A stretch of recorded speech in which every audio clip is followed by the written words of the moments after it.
He stole my career, my reputation, and my future. But one secret recording changed everything. The day I pressed stop recording, I didn't realize I had just signed someone's death sentence. I wasn't holding a weapon.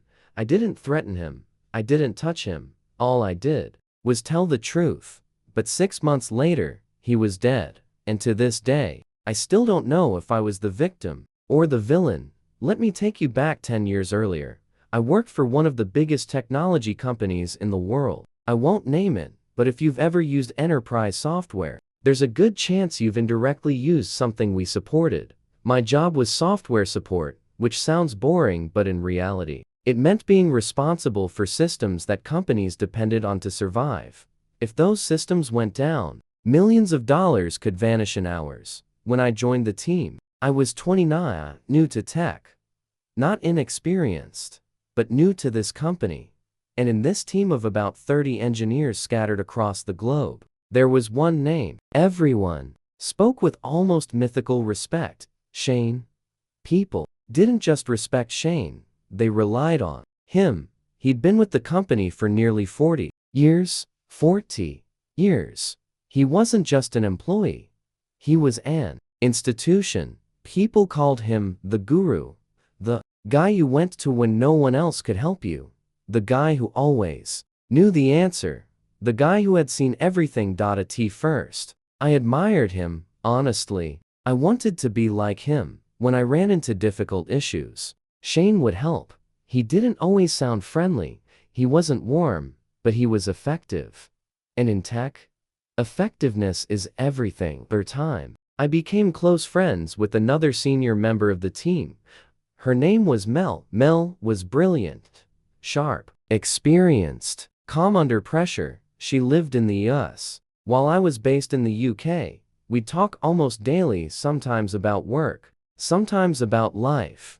One day, during a casual conversation, she mentioned something interesting. She had met Shane in person once at a conference in New York. She told me something no one else ever mentioned. Shane was very sick, severely overweight, around 450 pounds. He needed oxygen support at home, multiple medications, and his entire life plan revolved around one thing: survive until retirement, because retirement meant medical coverage. Without it, he couldn't afford to stay alive. At the time, I felt sympathy. I never imagined he would eventually try to destroy me. For the first 2 years, everything was fine. I worked hard, learned fast, earned respect. Then everything changed. The company announced a major shift. We were moving away from legacy systems to entirely new software platforms, new tools, new architecture, everything. For most people, this was terrifying. But for me, it was an opportunity, because suddenly, everyone was a beginner again. In Shane, while others hesitated, I dove in. I studied late into the night, watched training videos, built test environments, learned everything I could. Within months, something unexpected happened. People started coming to me for help, not Shane. Me. At first, I didn't think much of it, but Shane noticed, and everything changed. It started small, little comments in meetings. If I joined late, even by seconds, he'd say, "Oh, look who decided to show up." People would laugh awkwardly. I ignored it. Then emails. If I sent technical updates, Shane would reply with passive-aggressive corrections, often unrelated, always designed to make me look incompetent. At first, I thought I was imagining it, but Mel noticed too. One day, she called me. "What did you do to Shane?" she asked. "Nothing," I said honestly, and that was the truth. I had never disrespected him, never challenged him publicly, never tried to replace him, but in his mind, I already had, and I had no idea how far he was willing to go. Because 2 years later, he didn't just insult me, he didn't just embarrass me, he tried to destroy my career in front of over 100 people. And the worst part? They believed him. The day everything fell apart started like any other shift. Quiet, predictable, safe. I logged in early that morning, coffee still steaming beside my keyboard. expecting another routine day of support tickets and minor system alerts. Nothing unusual, nothing dramatic. Just another day in a career I had spent nearly a decade building. I remember thinking, not for the first time, that maybe I had finally found stability, that maybe I could stay here for the rest of my career. I had no idea that within a few hours, everything I had worked for would begin to crumble.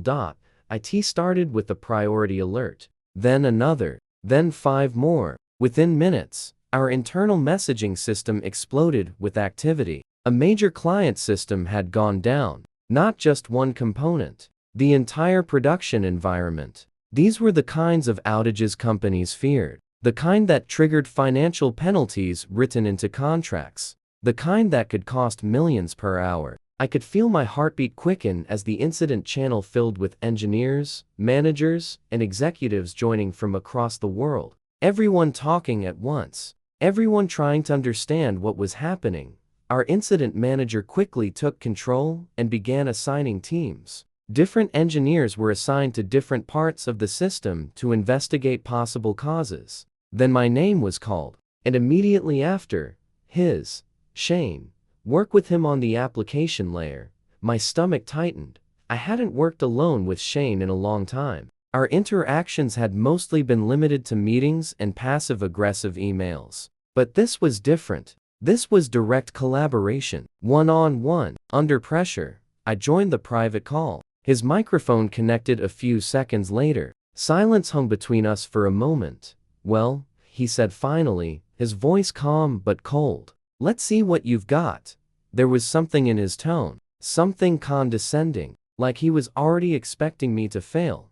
I ignored it and focused on the system. I began pulling logs, tracing service failures, following error chains. This was familiar territory for me. The new platform was something I understood deeply. I had spent hundreds of hours learning its architecture, its behavior, its weaknesses. I knew where to look. Shane didn't say much at first. Occasionally he would ask what I was doing. Occasionally he would suggest checking something basic, things he should have already known. Within minutes, it became painfully obvious. He had no idea how the system worked.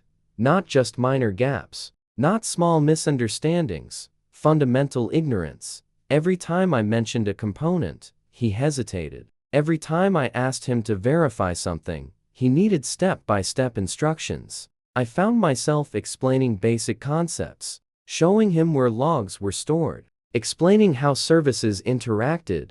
The guru didn't understand the system. I felt something strange in that moment. Not satisfaction, not anger, just clarity. This was why he hated me, because this new world had left him behind. I continued working, sharing my screen so he could follow along. I navigated deep into the system's backend, moving through layers of logs and service communications. Slowly, the pattern began to emerge. Error messages repeating, failed authentication between services, timing mismatches. Then I saw it. A patch. A recent update deployed just hours earlier, and buried inside it, a configuration change that was breaking communication between critical components. I leaned forward, my heart pounding. This was it. This was the cause. I explained it out loud as I traced the failure chain, showing exactly how the patch had introduced the problem. Shane was silent, completely silent, for several seconds. He said nothing. Then suddenly, his voice cut in. "Oh," he said quietly. "I see." And then, he disappeared. His connection dropped. I barely noticed. Connection issues weren't uncommon. Calls dropped all the time. I assumed he would reconnect shortly. Kept working. Documented everything. Every log. Every error. Every step needed to fix it. Company protocol required management approval before rolling back patches. So I prepared the evidence carefully. Then I rejoined. The main incident bridge. Over 100 people were on that call. Engineers, managers, directors, people whose opinions could shape careers. The incident manager spoke. Immediately. "There you are," he said sharply. "We need to discuss your actions." I froze. My actions? Before I could respond, another voice joined. Shane. Calm, confident, controlled. The root cause, Shane said clearly, was an incorrect patch deployment earlier today. My chest tightened. He was telling them what I had found, but then he continued. I identified the issue and informed him what needed to be done, but he refused to implement the fix immediately. For a moment, I couldn't breathe. I thought I had misheard him, but he kept talking. He deployed the patch incorrectly. When I pointed out the mistake, he hesitated to act. The words hit like physical blows. He was lying, not exaggerating, not misunderstanding, lying. Completely. I opened my mouth to speak, but the incident manager cut me off. Why would you ignore direct instructions during a critical outage? He demanded. My mind raced. I didn't, I said. I found the issue. I was documenting the rollback, Shane interrupted calmly.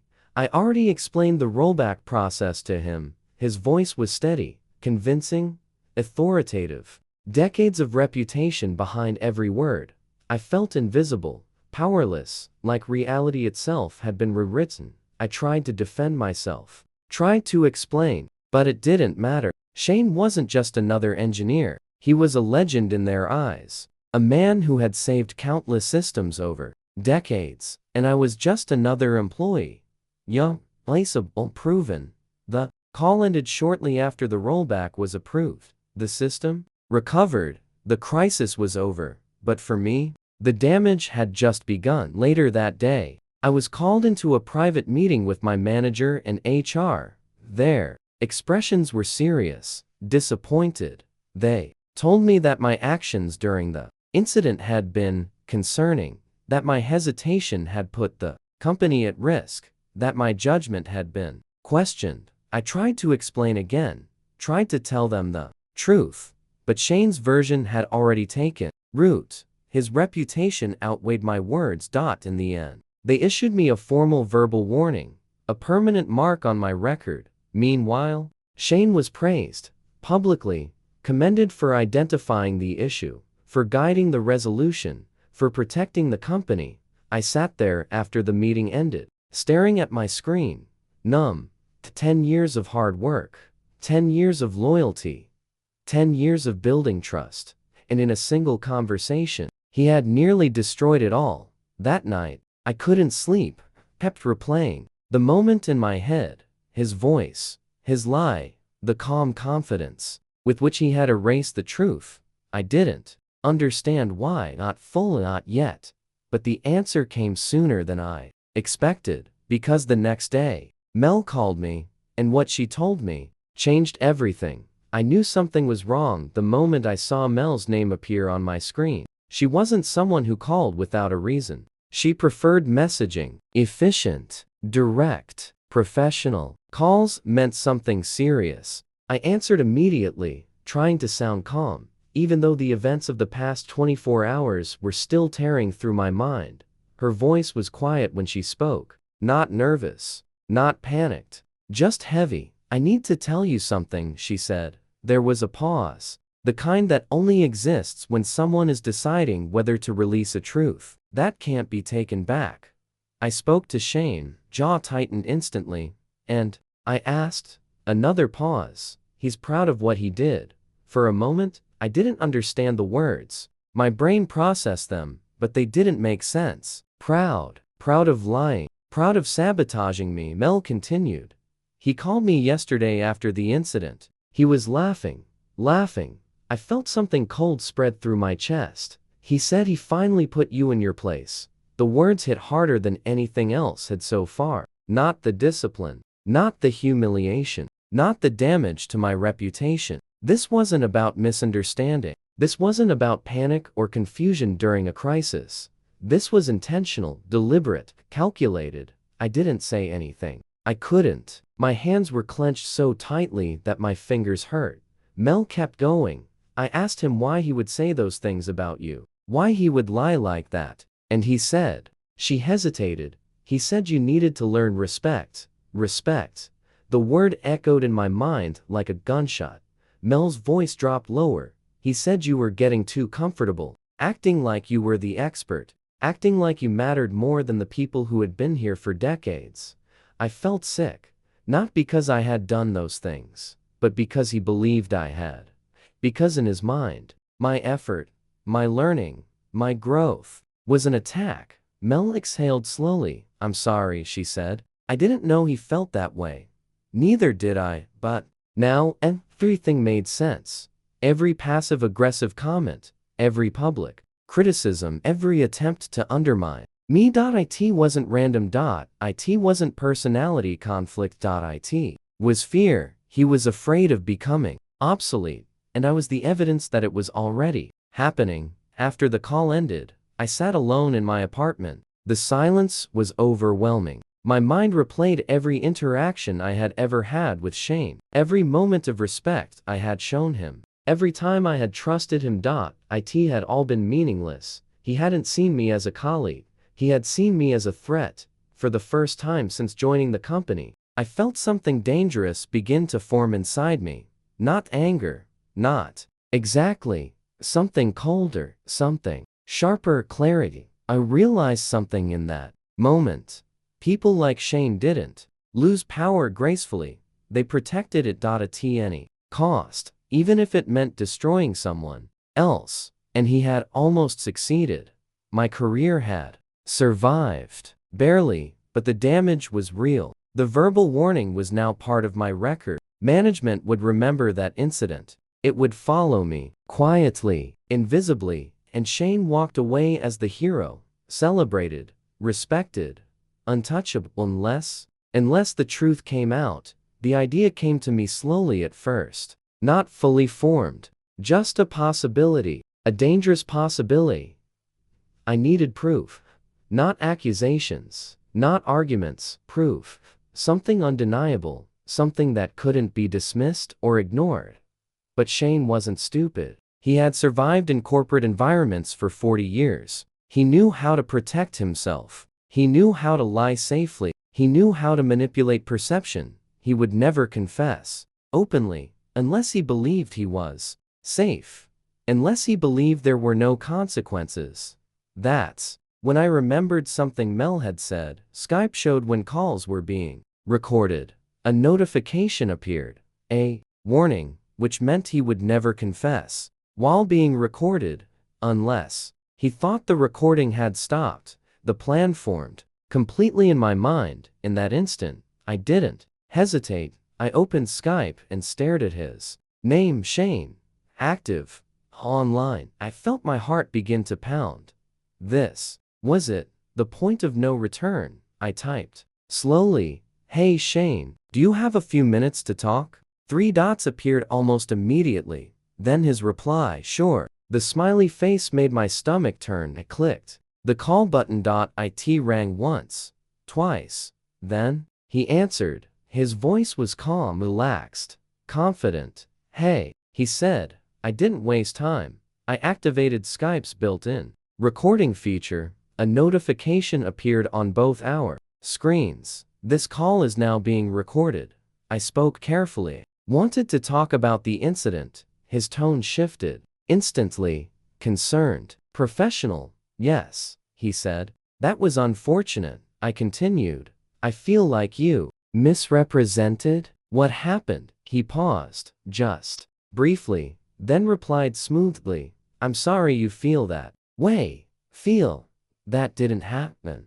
Denial, just dismissal. Pushed further. "You told them I caused the problem." I told them what I understood. He said, calm lie, calculated lie. Waited a few seconds.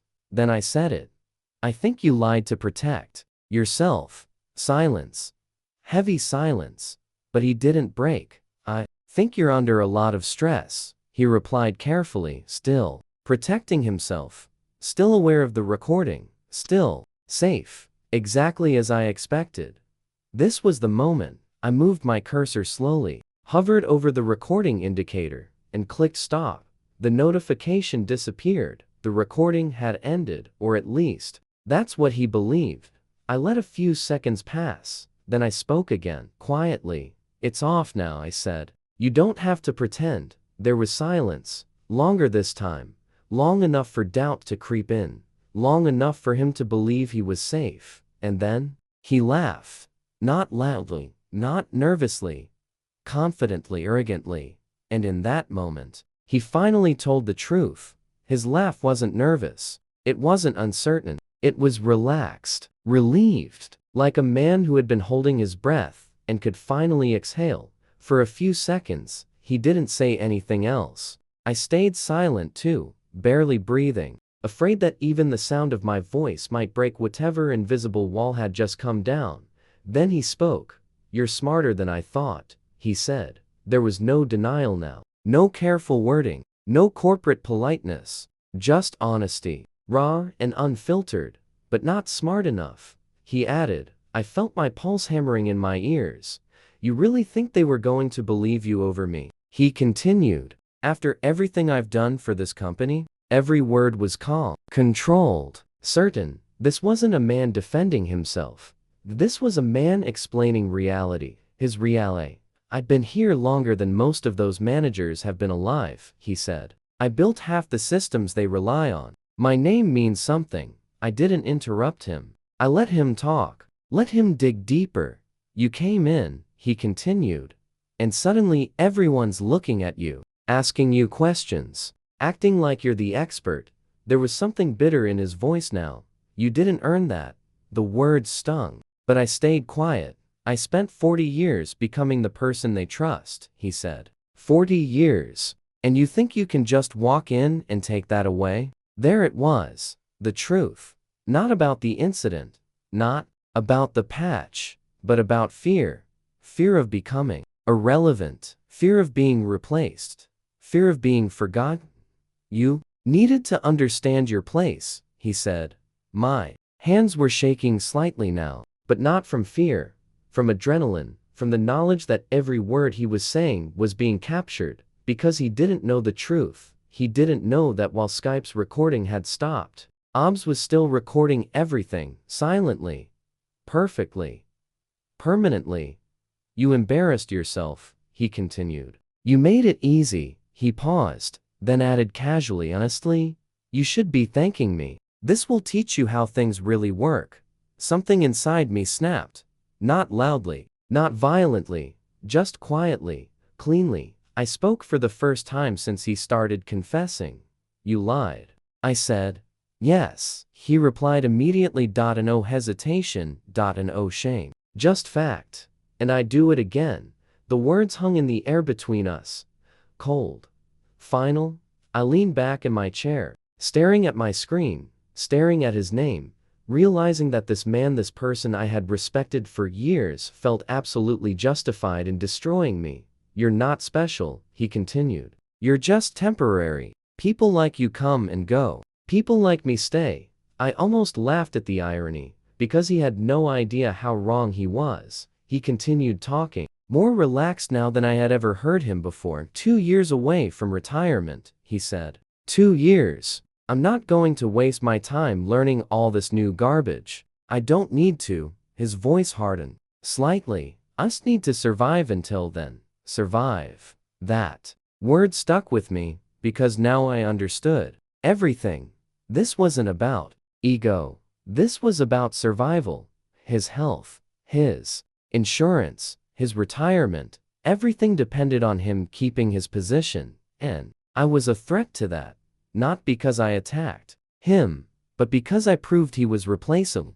"I gave my life to this company," he said quietly. "I'm not going to let some kid take that away from me." Kid. I had worked in this industry for nearly 2 decades, but to him, I would always be a kid, always beneath him, always disposable. He sighed. "You should've just stayed in your lane," he said. The arrogance in his voice was suffocating. He truly believed he had won, that I was powerless, that the system would always protect him. I let a few seconds pass, then I said the words I had been waiting to say. "You should look up OBS." There was a pause. "What's OBS?" he asked. I didn't answer. I just ended the call. The silence in my apartment was overwhelming. My heart was racing so fast it felt like it might burst out of my chest. I stared at the recording file on my screen, the file that contained everything: his confession, his lies, his intent, his arrogance. Proof. Real proof. Not opinions. Not arguments. Truth. For a moment, I hesitated, because now, this wasn't about clearing my name. This was about destroying his. I knew what would happen if I submitted it. There would be an investigation. There would be consequences. Severe consequences. His career would be over. His retirement would be gone. Everything he had built would collapse. He had spent 40 years building his identity around this company, and with one file, I could erase it. My phone buzzed. A message from him, then another, then another. I opened the first one. Please tell me you weren't recording. The next, you were bluffing, right? Then another, answer me. I said nothing. Another message appeared, please. That word surprised me. Please. The man who had laughed at me. The man who had destroyed my reputation. The man who had confessed without hesitation. Now, better. I'm close to retirement, he wrote. If I lose this job, I lose everything. I stared at the message. He was right. He would lose everything. His insurance, his retirement package, his security, his future. Another message appeared. I'm sorry. I didn't believe him. Not really, because he hadn't been sorry when he lied. He hadn't been sorry when he humiliated me. He was only sorry now because he was afraid. My cursor hovered over the email icon. I could still walk away. I could delete the file, move on. Let him keep his career. Let him keep his future and live with the knowledge that he had gotten away with it. Or I could send it and end everything. Anger hovered over the mouse, and then I clicked. The moment I clicked send, there was no taking it back. No undo button. No second chance to reconsider. The email left my outbox and disappeared into the company's internal system, carrying with it a single attachment. A file only a few megabytes in size. A file that contained 40 years of reputation, compressed into 20 minutes of truth.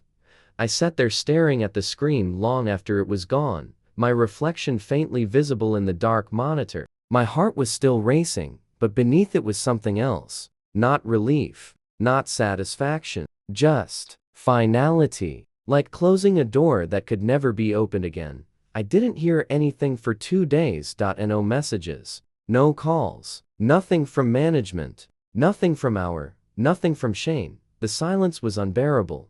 I went through my normal work routine, answering tickets, attending meetings, pretending everything was normal. But it wasn't. Every notification made my chest tighten. Every email made my hands tense. I knew something was happening behind the scenes. Investigations like this were quiet, controlled, surgical. On the third day, I got the meeting request. Mandatory. HR and senior management. My stomach dropped the moment I saw it. The meeting started exactly on time. 3 people were on the call. My manager, an HR representative, and someone I had never spoken to before, a senior director whose name alone carried weight. They didn't waste time. The HR representative spoke first. We've reviewed the material you submitted. Her tone was neutral, professional, impossible to read. We need to confirm this recording is authentic and unaltered. Yes, I said.